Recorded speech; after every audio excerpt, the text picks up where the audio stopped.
సంచార జాతుల పిల్లలు ఉద్యోగాలు పొందాలని మంత్రి పొన్నం ప్రభాకర్ వెల్లడించారు. రవీంద్ర భారత్లో ఏర్పాటు చేసిన సంచార యుక్త జాతుల దినోత్సవ వేడుకలకు ఆయన ముఖ్య అతిథిగా హాజరయ్యారు. మంచి తరాన్ని నిర్మించడానికి ప్రజాప్రభుత్వం విద్యకు ప్రాధాన్యత ఇస్తోందని అన్నారు.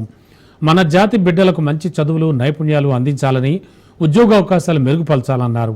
400 కోట్ల రూపాయల సంచార జాతుల అభివృద్ధికి ప్రకటించి ఇప్పటికే 100 కోట్లు విడుదల చేయడం జరిగిందని, 100 మంది ఎంబీసీ నిరుద్యోగులకు శిక్షణ ఇచ్చి ఉద్యోగ అవకాశాలు కల్పిస్తున్నామని తెలిపారు.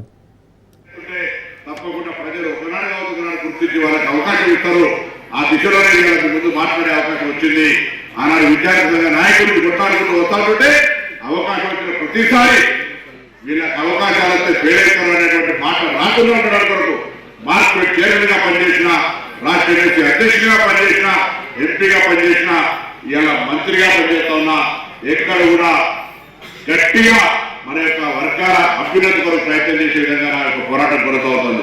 సోదరు శాసనసభ్యులు శంకరన్న గారు కావచ్చు, ప్రకాశ్ గారు కావచ్చు, అందరూ కూడా ఎవరి గొంతుల్లో వారి యొక్క ప్రయత్నం కొనసాగిస్తా ఉన్నాం.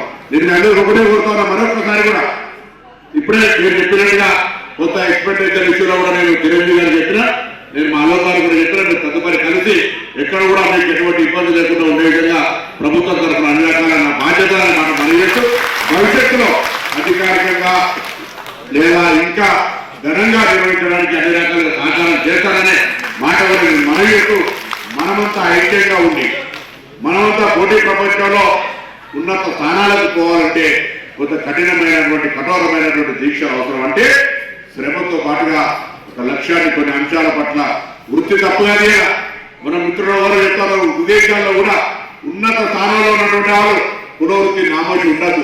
ఇలా 2 విషయాల్లో మనం వచ్చినప్పటికీ చాలా ఇబ్బంది కలుగుతుంది.